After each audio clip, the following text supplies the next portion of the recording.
Rich Rising. It is bitbudha back again with another episode of the Blacks in Cybersecurity podcast. And today we have Dannielle, who is a DBA and a CISSP. So we're just going to ask her a bit about her experience and how she got into tech and cyber in general. So Dannielle, you could do a quick intro as well.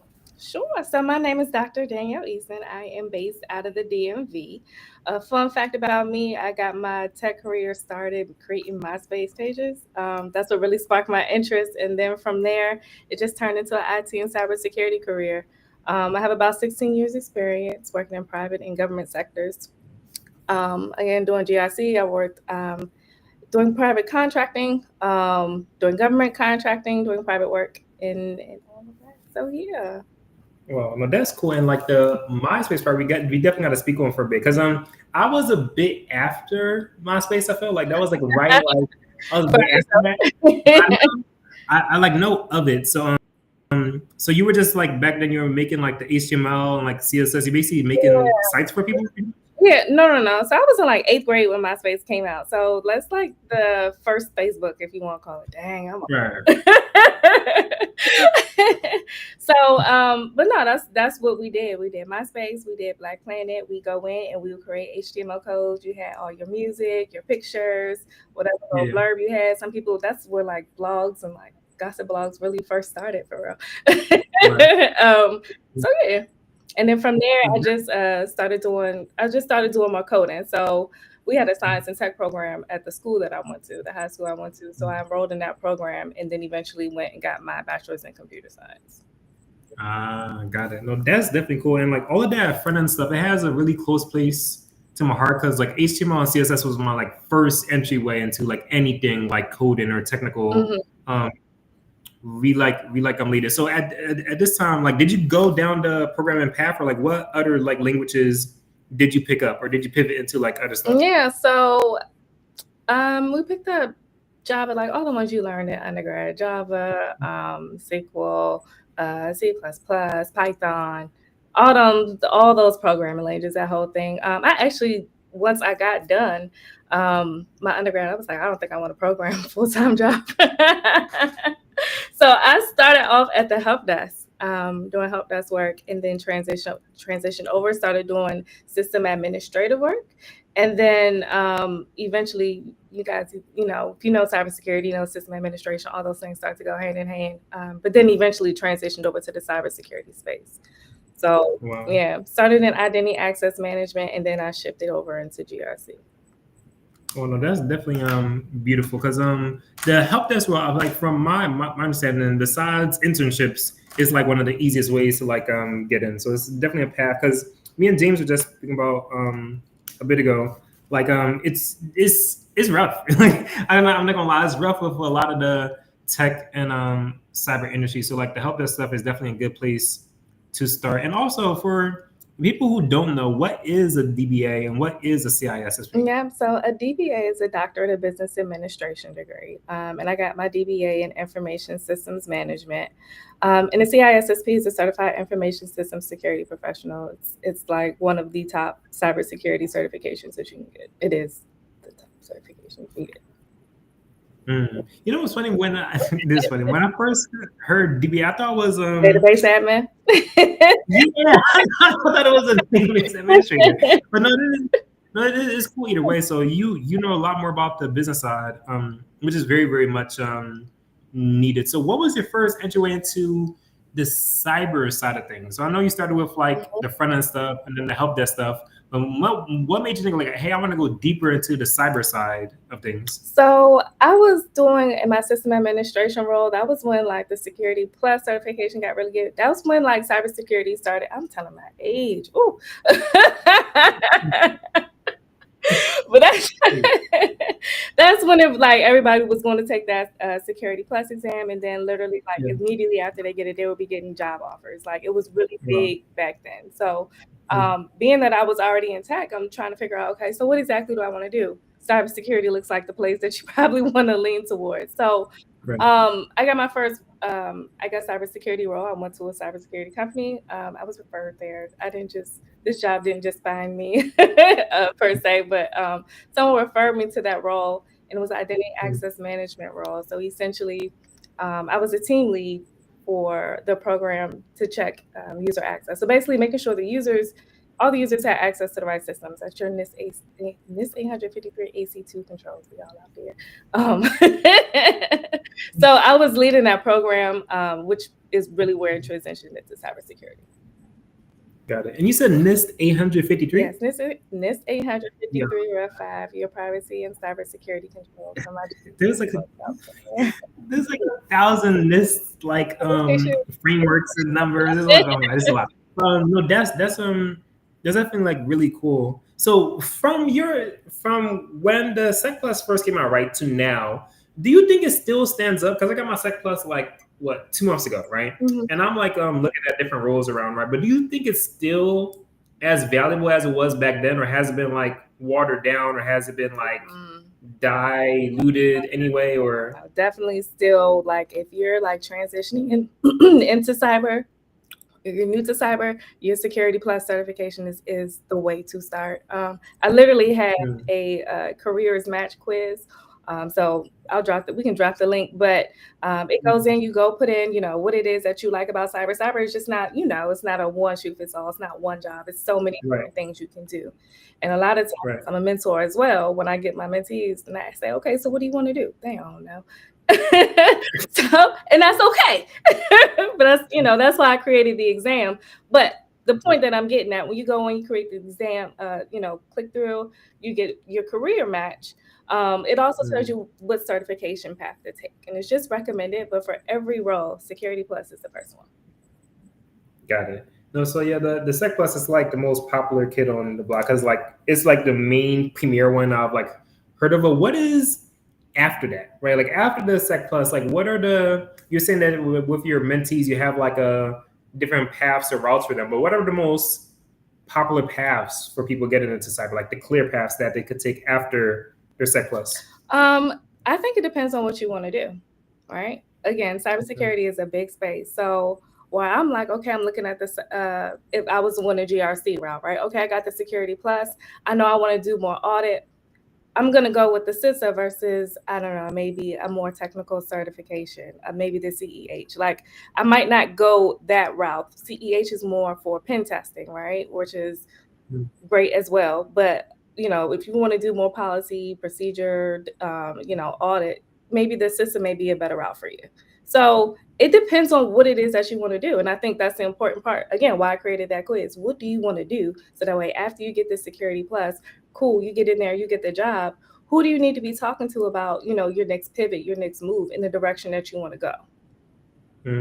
I see. No, that makes a ton of sense. And then the role you have now, are you just kind of in your own space, kind of doing your own thing? Mm-hmm. Or are you managing people, or are you under people, or you're leading the entire thing? We're in your role now. What's your main function, or the thing that you're doing the most? It's program management, essentially. So this is in the GRC space. So new executive memos, OMB memos, laws, executive orders, all those things that come out, looking at those requirements, looking at new NIST requirements that come out, checking all of these things, making sure we're in compliance. So working with legal and the SMEs and the stakeholders to make sure we're in compliance, but looking to implement these things. These requirements don't just come out and boom, we got it. No, it's a whole project. So working with those stakeholders to implement, to make sure that it's audit ready. And then on the flip side of that, working with the auditors, helping them collect artifacts. A lot of times it's oh, you're just helping the auditors. No, you got to make sure that the information that you're giving them is correct. These audits have the ability to ruin a company's reputation, ruin, stakeholder relationships. So it's really important that these things are accurate. So that's, in a nutshell, that's my role. So program management for this overall program, and then working with stakeholders.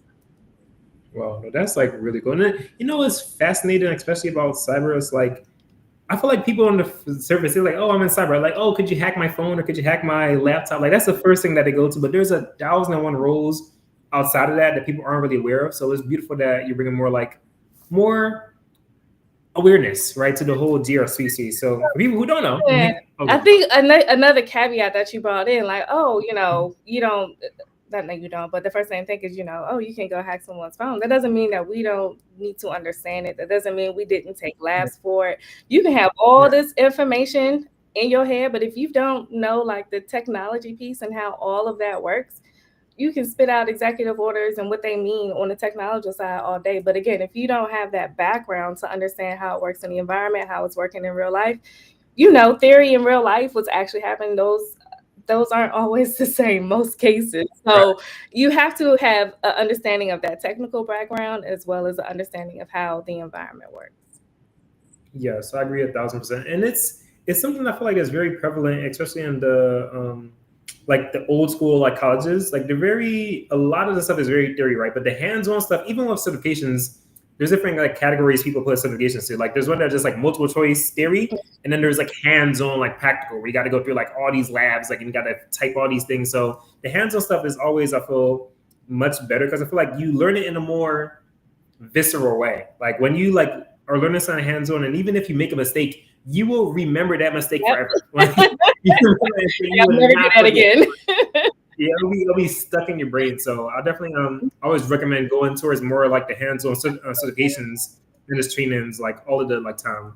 And also so I know GRC is more than what I know it to be, right? Because I'm not in GRC, but I have like coworkers who are, and I do remember all this like NIST stuff and all this paperwork stuff, and it seems like a lot of paperwork, a lot of frameworks, a lot of reading, a lot of writing, right? But for you, like, what is the part of GRC that you feel like is fun or interesting, or what drew you towards it? I feel like I enjoy the most because nothing's the same every day. Like there's so many new threats and vulnerabilities coming out. And again, like a lot of these things, they overlap with other roles, but we got to keep on track with these emergency directives from CISA. Like we have to keep on track with all these things. So there's so many different things that you're learning about if you're doing the job right. Yeah. So that's like really, really cool. So in GRC, so I know we have the Sec Plus, right? But what are like the GRC certifications? If someone wants to go down that path, like what do GRC analysts or people like get? Like what certifications do they intake? So I think right now, like we mentioned, the Security Plus. Another really easy one is the CSM, the Certified Scrum Master. And I know that pivots over into a little bit of project management, but as I mentioned, like I'm a program manager right now, and I also work with stakeholders to implement new technologies. That's a huge part of it. You get these audit recommendations. Okay, so how are we going to go about fixing this? Like this is a whole project at this point. But CSM is definitely one of those easy ones to check off your list. This is the Certified Information Security Auditor, the CAP, the Certified Authorization Practitioner, I believe that is, the CMMC certifications. Those are good ones to get. But again, so many different things, right? You got to narrow it down and figure out exactly what you want to do. Yeah, I agree. Yeah, I've heard great things about all of these certifications and paths. And you said you were from the DMV, right? What part of the DMV are you in? I currently live in PG County. I'm PG girl. That is it. So Prince George's County. You've never heard of Prince George's County? Georgia? Prince George's County in Maryland. Maryland. You say you're in Maryland. Okay, got it. Where you at? I'm from Philly, but then I was in Florida, then I was in Ecuador, and I'm in Arkansas. But I'm going back to Philly in January. Anyway, I have a couple of people I want to link you with because the CMMC stuff, it was so interesting. I have several friends who are into that, and like I've made like a CMMC like group, I guess you could say, because it's like all of my friends, they either were vets or they were doing CMMC, right? They all live in like a similar area, but I might link you with them because I know a couple of people who do the similar CMMC stuff, so that'll be cool. So in the DMV area, I know there's a lot of government stuff over there. That's one thing I do know. And like it's interesting because even though I grew up in Philly, like when I was a teenager, I wasn't deep into like cyber. So I didn't even realize it was like a deep like government space. But what has been the difference between you working for like government agencies versus is like working for like normal private sector? No, private sector. Yeah, like what has been the difference between like both of them for you? So for me, I like the private sector better.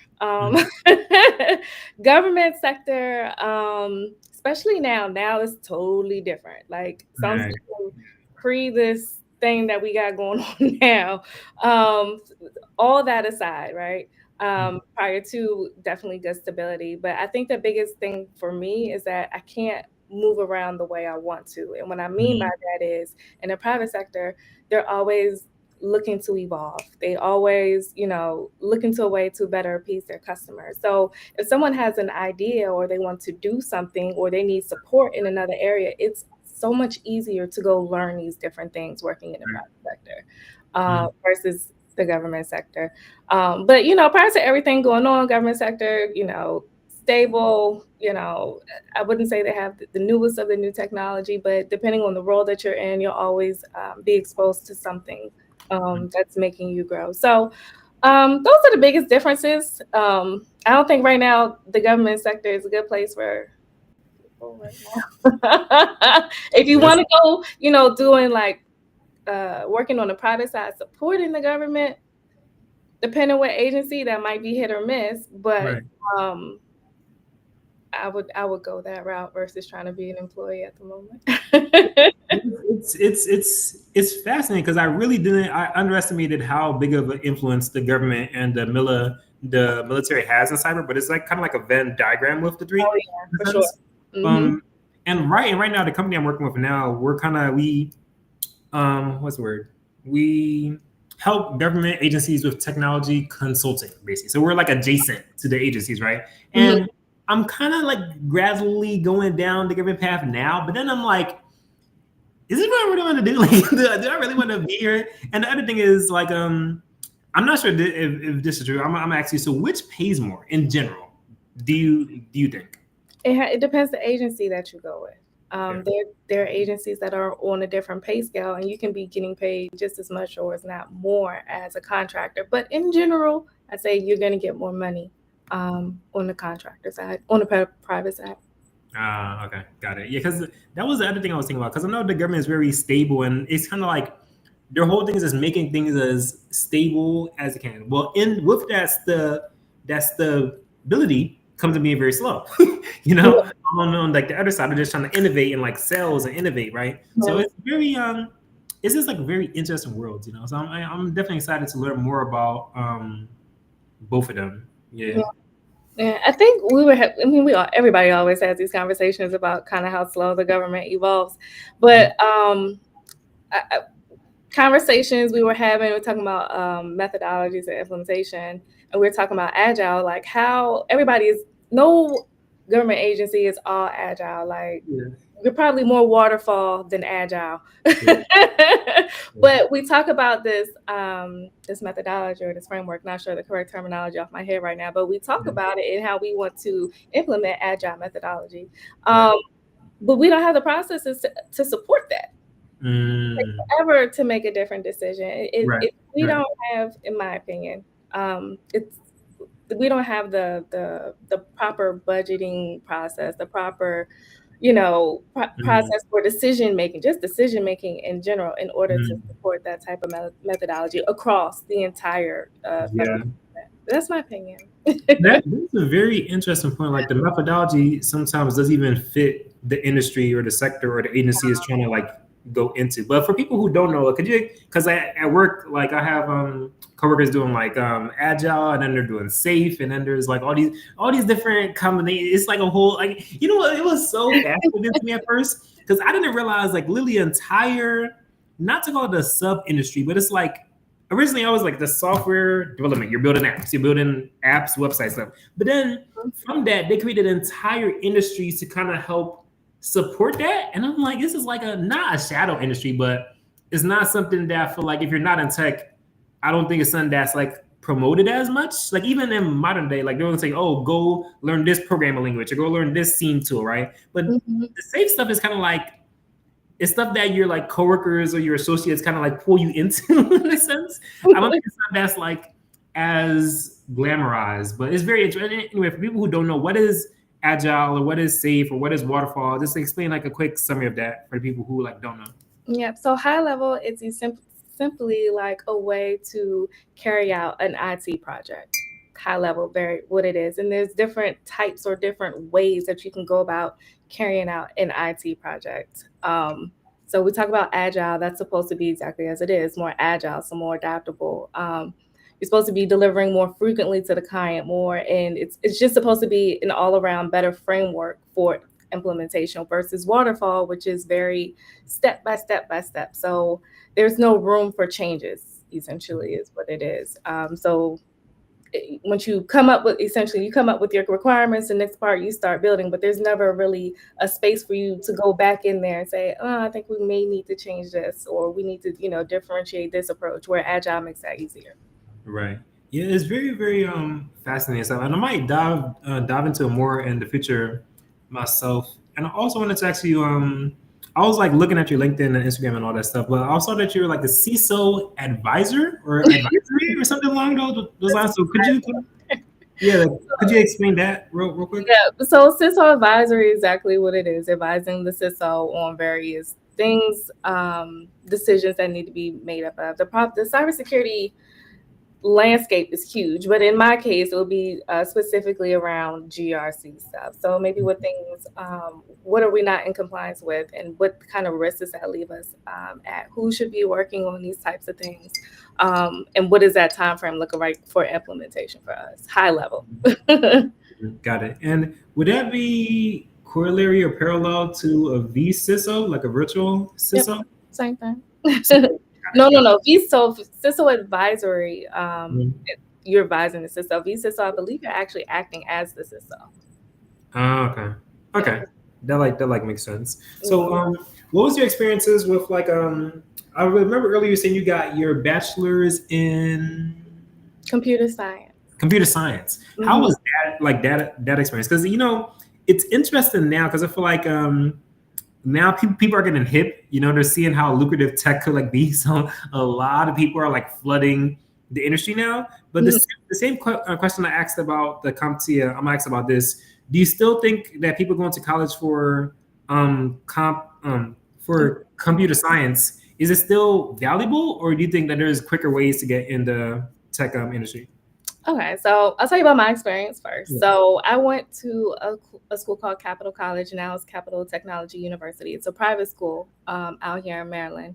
And when I was coming out, one of the reasons I chose the school was because, well, one, they did a summer prep program, but also because they had job placement afterwards. So I'm going to a private institution that's highly recognized in the government space. And they have job placement afterwards. This sounds like a win for me all the way around. Again, this was back in 2006. So like you mentioned, times have changed now. To answer your question, do I think it's still valuable to go get a degree? Absolutely. Do I think there are other ways to learn programming now, that ways in which I wish I had when I was back, in undergrad then? Absolutely. Like, there's so many free resources out there right now. If you want to learn any programming language, you could go do it easy peasy. So I definitely wish I had those resources back then. But to answer your question, I definitely think it is still valuable. But I also think you should be strategic when selecting your degree. Right. Try to pick something that aligns with what it actually is that you want to do. Right. And see how it's playing out in the industry right now. Like, what jobs are looking for these types of degrees? I know if I go look out there right now, it's a lot of jobs asking for a BS degree in computer science. So look at that too. What kind of job can I actually get with this type of degree versus just going to get a degree? Well, that's like beautiful. And like your like experience there, you were on site, right? Yeah. Mm-hmm. Okay. So how was your experience like being there and like having your classmates and like how was the experience in like general for you? Yeah, so it was, again, it's a small school, so we were all very, for the most part, close knit. We had so how many people was it? I'd say roughly maybe 200 people. I think that's being generous. That stayed on campus. It was a very, very small campus. So everybody knew everybody. But the experience itself was good because it was such a diverse group. In that sense, that's another reason why I chose that school. We was talking about earlier. It has like some of the best labs at that school. So they did a partnership with NASA. So there was like actually like a small portion of NASA that was actually in the building that we partnered with them with. So I would say like the biggest thing that I enjoyed most about it is one, the fact that it was small. Everybody knew everybody, so it was easy to learn from others' experiences, but also a lot of the hands-on stuff that they had. It was very intimate learning. Wow, well, that's like beautiful to hear because I'm planning to go back to school as well. I'm probably going to do it online, Joe, just to kind of like knock it out quicker. But there is still a lot of value in having those physical experiences, even as a parallel or corollary. Now everyone is using like VMs, right? But sometimes actually going out and getting like a laptop or actual server to run yourself, it feels different. Like it feels different when you can like touch the things like tangibly. So there definitely still is value there. And also I saw that you were like a HIPAA associate, especially if you have like you have things I heard of, but then the way that you interact with it is ways I've never heard of. I didn't know that HIPAA associates were a thing, but if you could explain HIPAA and then like explain the HIPAA associates, I'd like to appreciate that. Well, y'all know what HIPAA is. That's the privacy law or the law in general that protects our data. So our data. So I had the CISSP already, and so I was looking to transition over into the healthcare space. So I have a passion for cybersecurity in the healthcare space. I don't know what it is, but it's something in my head like, Dannielle, imagine you had to go to the hospital. You get to the hospital and they be like, we closed because of a cyber attack, which has happened in real life. Yeah, and so, and then you think about rural areas, well, the next hospital might be like a whole mile away. Like, what? So it is, I don't know, something about that space that triggers me. But anyway, we talk about it in the CISSP, but I hadn't actually like put my hands on it because there was like so many attacks. I'm like, so what's really the difference here? Like, what am I missing? So I went and I took the HIPAA certification because I was like, I just want to learn a little bit more about it. And I learned that from all of that. It's relatively the same. Like it leverages in this 853. It's just literally the industry and how they go about implementation is what I learned. So but I did get the certification. So like HIPAA. So what is the HIPAA certification name, or what is the name of it? Exactly. What does it say on my link? HIPAA associate certification. Yeah. So, it's a certification. Oh, I was thinking like you were like a consultant on the board of the people who make the HIPAA decision. That would be dope, but no. Okay, got it. That's cool. I didn't realize that they had certifications. Yeah. Yeah, it makes sense that there's certifications in it. But yeah, that like makes a ton of sense. But yeah, that's very, very cool. But also, I wanted to ask you about a bit of stuff outside of tech, of course, because we could speak tech until like we're blue in the face. But also, what do you like to do outside of cyber and tech? Like, what do you do for fun? Like, if you had a week off, all the bills paid, you don't gotta spend the money on your family. Like, all your family and friends are set, the bills are set, your work is set, everything is set, right? What are you spending this week doing? Something artsy. So something I can use the other side of my brain on. So I'm painting something. I might be outside. I think my biggest thing, yoga. I'm going somewhere where I can just go sit and do some yoga and chill out. I like being by the water. So yeah, I'm going to go use the other side of my brain to do something. And then when I come back, I'm gonna be like better than ever mentally. That's like beautiful. Yeah, because the arts are very, very pertinent. And plus, like yoga is deep to my heart, but I experienced yoga in a different way. Because I experienced like bhakti yoga from like the Hare Krishna people. So that's more so yoga of like devotion and like chanting and like dancing. And then there's like the hatha yoga, the physical one, and then the jnana yoga of the mind and just reading these sacred texts. But no, yoga in like general is a beautiful thing to me. So what got you into it? Yeah, so I mostly do vinyasa yoga. So I've been doing like cheer and dance since I was in high school, and so like that physical activity, that those motions that you do when you're doing those things, how it translates over to yoga just fit well with me. Right. So I started doing yoga consistently in about 2018.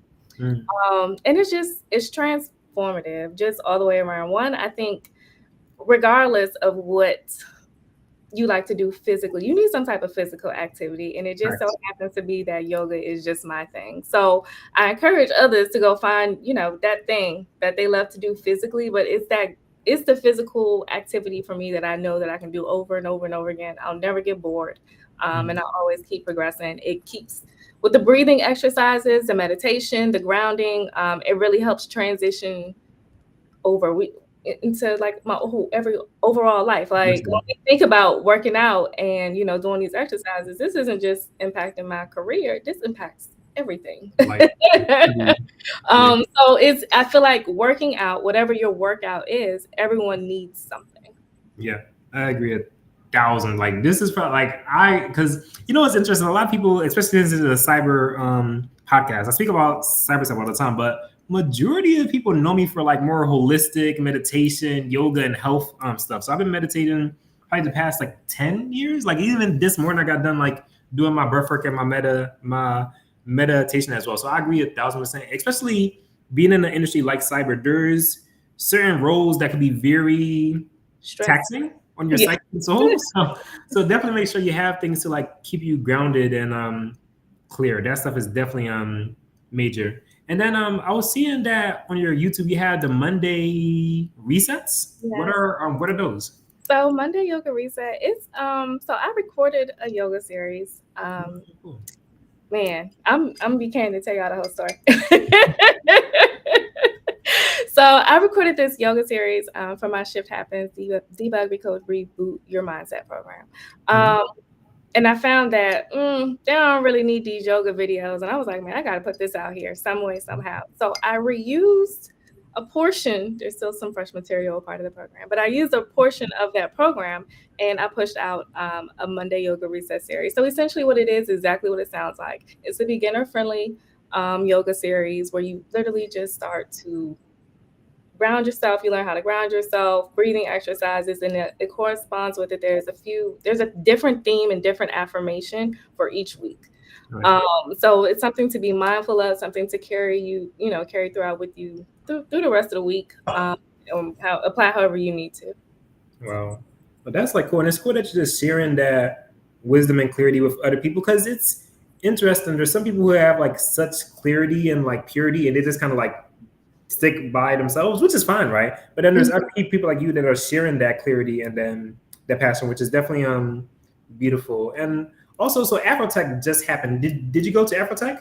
I did not go this year. All right, but what was your experience the previous years? Because as soon as I get on LinkedIn, everyone and their grandma was at Afrotech, right? But what was your experience with Afrotech in the past? Yep, so I went to Afrotech last year. I loved it. That was my first year going. It was amazing. I believe in all these conferences. I go to a number of different conferences, but with any conference that you go to, the experience is what you make it, right? Right. So plan accordingly based on what it is that you want to do. The one thing I was amazed the most about Afrotech though last year, there were so many people. I was like, oh my gosh. So one, I'm kind of an introvert by nature. So seeing all those people, I'm like, oh my God. But again, seeing all of these people feeling tied to a conference called Afrotech. What? Being able to just walk up to so many people that look like me and have these similar conversations. We're just learning and growing and evolving with each other. I learned so much. And I only made it to 3 workshops. But in those 3, I learned so much. So again, it's literally what you make it. Did some great networking too. But definitely a lot of people. But that's beautiful. And I'm so excited to go to this stuff in the future, because when you come in watching stuff on the sidelines for years and then you finally go, so it's I finally made it. It's stuff I've been aware of. I just haven't had a chance to go yet. But no, next year I think it will just be a lot more easier to go. So I'm definitely excited to be around more sisters and brothers getting deeper into tech and kind of showing their skills and expertise. And also, what about I saw you had a couple other ones Black Men in Tech, GovTechCon. So from your experience, if you were to what was the best feature of all of them, or what was the differences in all of them? The like tech events the tech conferences that you've been to.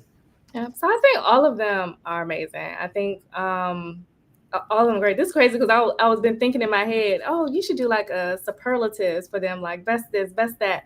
I think the best thing about Black Men in Tech that they had this year, again, I highlighted on my LinkedIn, their partnership with Penn State. There were actually a lot of younger kids there, Wow. and giving them that exposure so early. I love that about their conference. GovTechCon, I spoke there as well. Again, one of the things that I love there, I love Simone. You know Simone Barry. I love her. I love her platform. I love the work that she does. So just being in that atmosphere, being able to explain GovTechCon the way that they do. I have not seen a lot of other conferences that go deep into the work that's needed to go into GovTechCon and the things that are happening on both sides, on the side and the private side. Wow, no, that's like beautiful, and like I'm definitely aware of all of this stuff. So I'm definitely, and I mean, I was even watching B's like what was it 3 days ago, and I had a call with one of her like the people on the team. So like I always try to stay on track because even like the formula that she says about getting the Sec Plus and then the RCSA, it's pretty much what I'm doing. I'm just doing it like a solo, but I definitely always try and stay up to date about like what is new in the industry and like what other big tech events like so GovTechCon, Afrotech, Black Men in Tech. What other big conferences have you been to or recommend? One of my favorites, BADICon. With BADICon, yes. So that one's in New York, and it's a women's conference, and one of my favorites. Just everything about it is very. One is obviously it's a tech conference, but just all inclusive, women everywhere, women being able to be women, be feminine, in that feminine space. And cool. what I love about them, like they're able to pull like from some of the best. They have this lady there. Oh gosh, I'm gonna butcher it. I'm not even gonna try. I'm gonna butcher it. But they pull from some of like literally the best talent. You can go see their speaker lineup from this last year. Just amazing. They just launched Baddie membership. We'll be hosting other like type of speaking engagements. They have mentorship workshops. They have other networking events. But that's definitely another one that I highly recommend. Wow, no, that's so cool, and it's so like because like literally I love tech because I love the tech industry in general because there's always something new. But now I'm realizing I feel like with that energy, everything else has that energy because there's always new like conferences that I've never even like heard of just popping out like every single week. It's like, oh, this conference or this hackathon or this conference or this hackathon. There's like a constant flux of just like conferences and hackathons, which is really really cool. And earlier you're saying that you're a mentor, right? So you be mentoring people getting into cyber and tech. But who in your journey who was a mentor to you, or who was some of the people that had the biggest influence in your tech journey or career? So I say starting out, I guess just like in those MySpace eras, it was definitely like my dad and one of his siblings. Like, so they're all in tech as well. Oh, cool. That's legit. So seeing like firsthand, okay, so this is the life that I could be living. Two, these are the things that I need to know. Oh, this is where we're going with this in the future. Also, this is definitely something I wanted to. They were definitely like my first push towards that. And then I have one. I'm not going to say her name,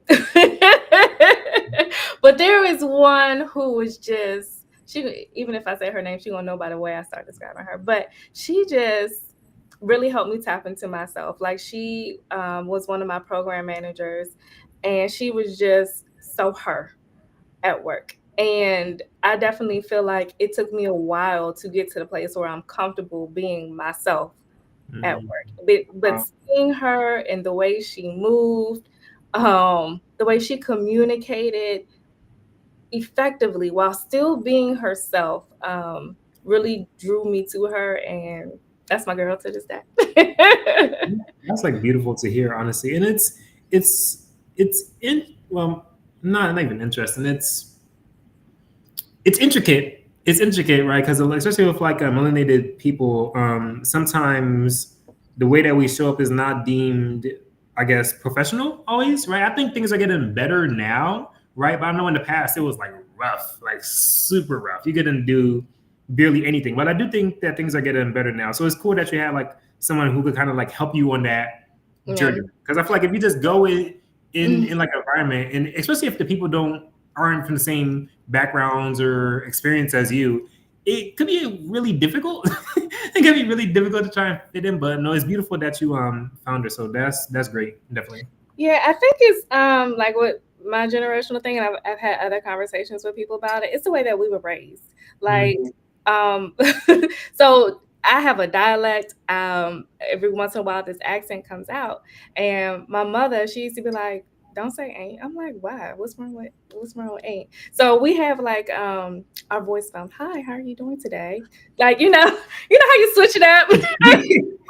Like, I don't like that kind of code switching, but that's I get it. what I was raised to do. Right.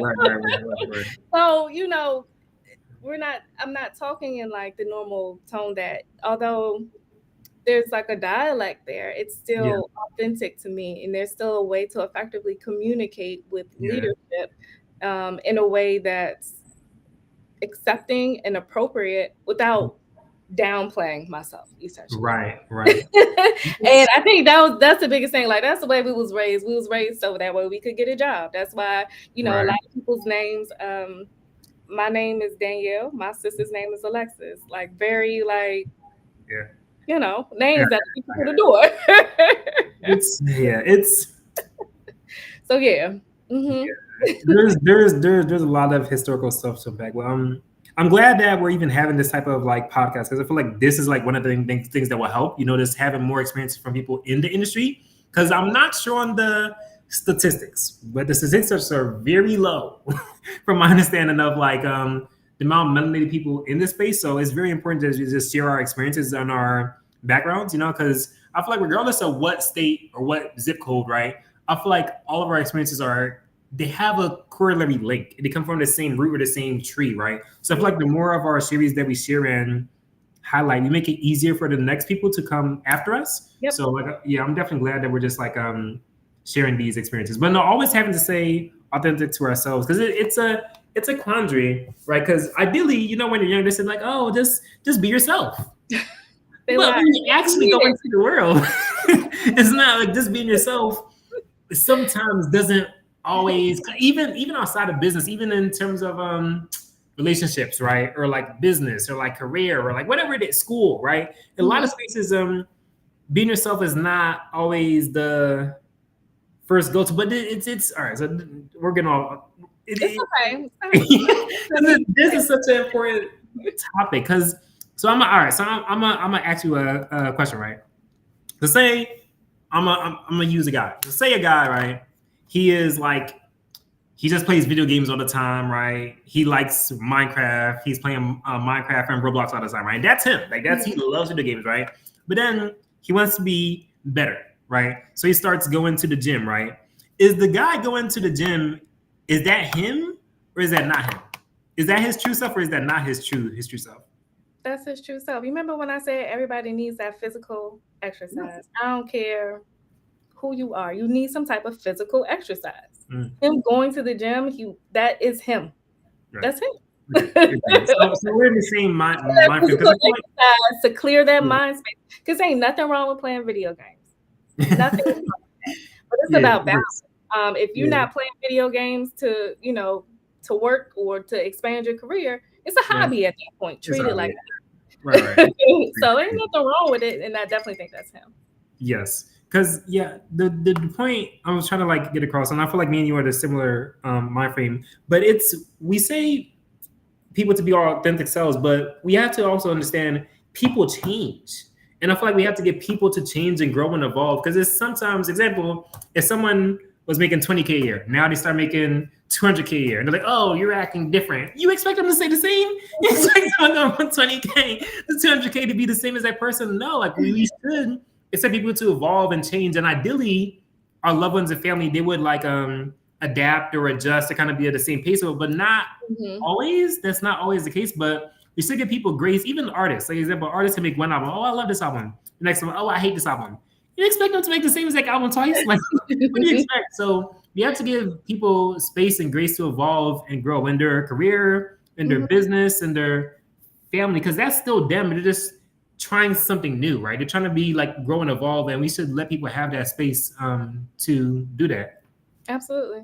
I agree 100%. You know, that's a huge subject. So what you're in your journey in tech, well, I feel like asking you this question because you've been in tech so long as well, right? So, but what was the biggest?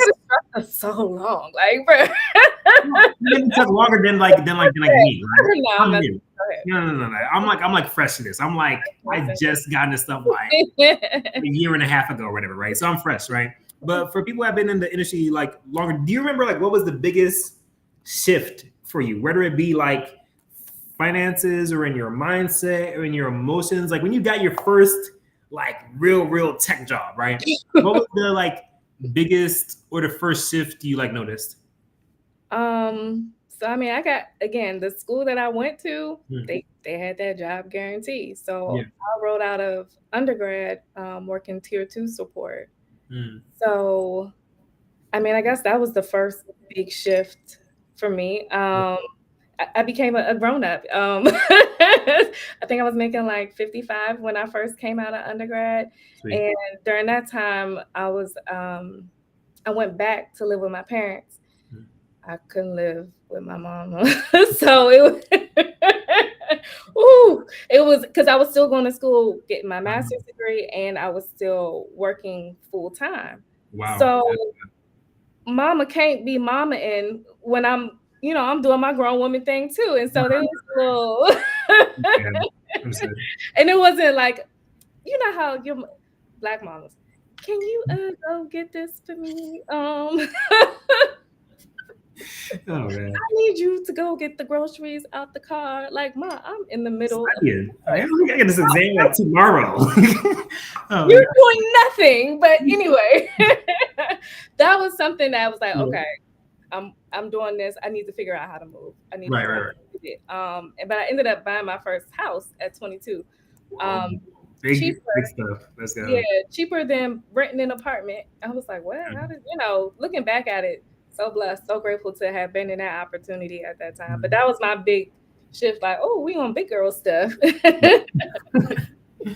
That's beautiful, honestly. And it's like beautiful because like with family, I feel like we come from so many diverse backgrounds. But this is what I wanted to say earlier. Remember you were saying your dad was in tech as well. And it was interesting.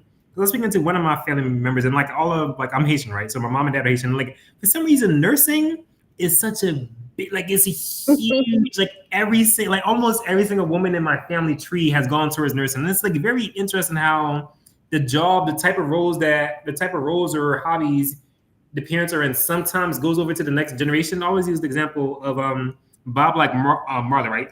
Super passionate about music, and I think literally every single one of his children like makes like music now, like literally like every single one, So it's like it's beautiful to like see that as well.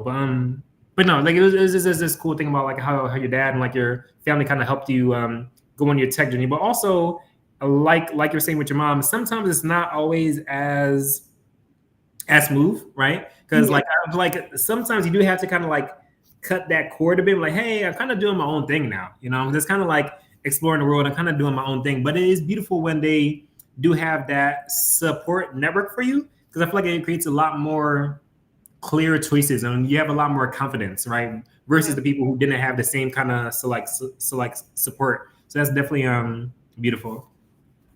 Yeah. I definitely agree that having that family support, any support, honestly, any positive, uplifting support definitely helps you get to where you're going or where you want to go quicker.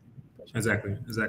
And so who are your like closest like friends, or who are the people that, whether it be in tech or outside of tech, like people that you're close to who kind of helps to like push you or motivate you or inspire you? Like, who are the people in your circle? You would get people mad me calling out specific names. You are. So if you don't if you don't no, if you don't want to give specific names, you don't have to. But at least like list things that they help you with, or traits that you like about them a lot, or something like. Yep. So I'll have my one friend who I work at. I used to work with her. We went separate ways, but still in the government space. She is so smart. She works for CISA, but she is so smart. Always throwing something at me. We always having like very insightful conversations. So she's definitely one of those people. I say another one, Jared Alberton, I'm sure, Big Stage Energy. He helps me with a lot of my speaking engagements. He amazing person inside and out, just really good heart, really good spirit. And I'll give one more. I would say, they don't get mad. So I would say she's not even really tech, but tech touches everything.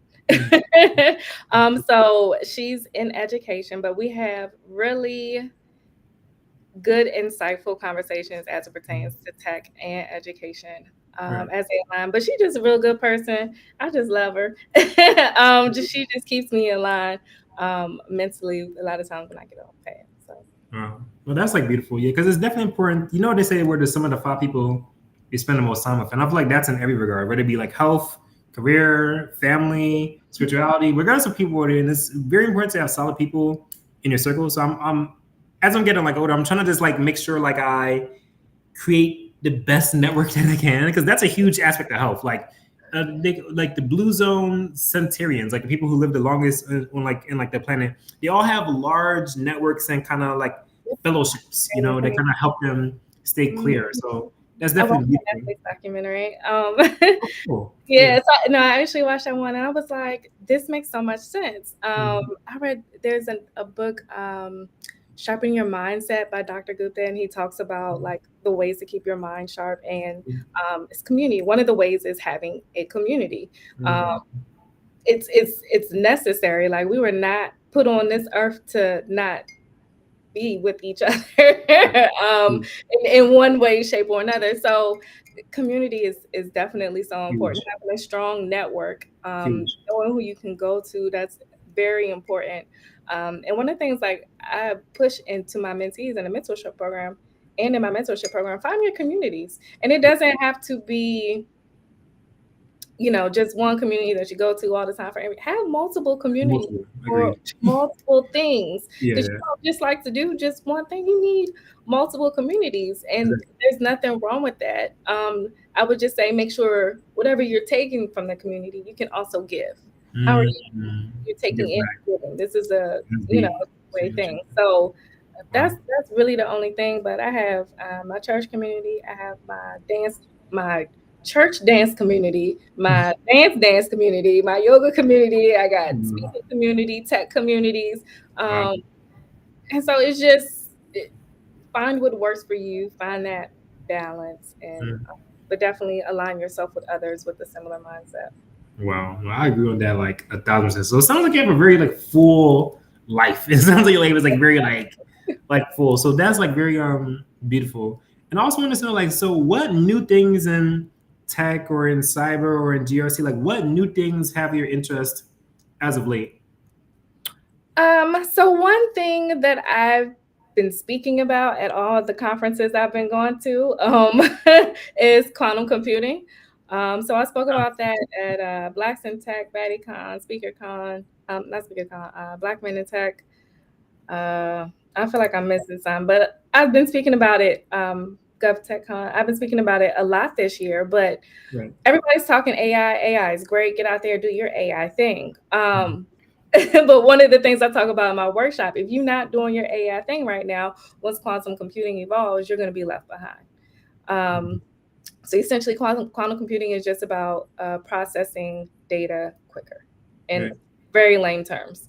It has, from the cybersecurity space, it will have the ability to break our everyday encryption. So the emails, banking systems, healthcare systems, all that encryption that we use today, quantum computing has the ability to break. So there's a lot of research going on around it right now. There's a lot of new evolutions coming about with quantum computing and their hardware capabilities and their capabilities in general. So I don't go too deep into it because I don't want to lose nobody, but go to my YouTube channel. I'm sure there's a workshop from Black is Tech on there where I'm talking about. Sweet.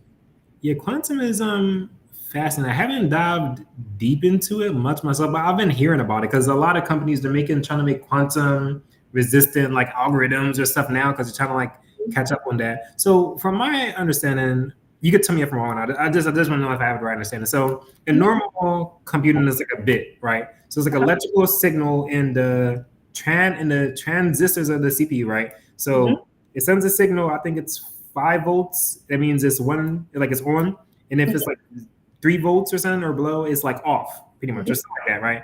And then with quantum computing, it's basically like they still have the 2 bits, but also it could be in 2 states at the same time, right? So it could be like in on or off at the same time. Instead of having like example, it's like I have a cup here and I have a cup here. One is empty, one is full. But then it's like having one cup that has water that's like it's like there's water, then there's a gap, and it could be in multiple states at the same time. So that's pretty much like what it is, right? So in lame terms, yes. It's what you're referring to is called superposition. And I guess to make it easier, so yes, there's binary. So when we think binary, on and off, true or false, that's what we're thinking. And then quantum computing has what we call qubits, right? And qubits, to your point, you can be on and off at the same time, and that state is called superposition. Yeah, that's quantum mechanics. I gotta study quantum mechanics because I'm like, isn't that concept a thing in the other industry? Like I'm like, computing, quantum. Yeah, and quantum physics as well. Start with quantum physics. Yeah.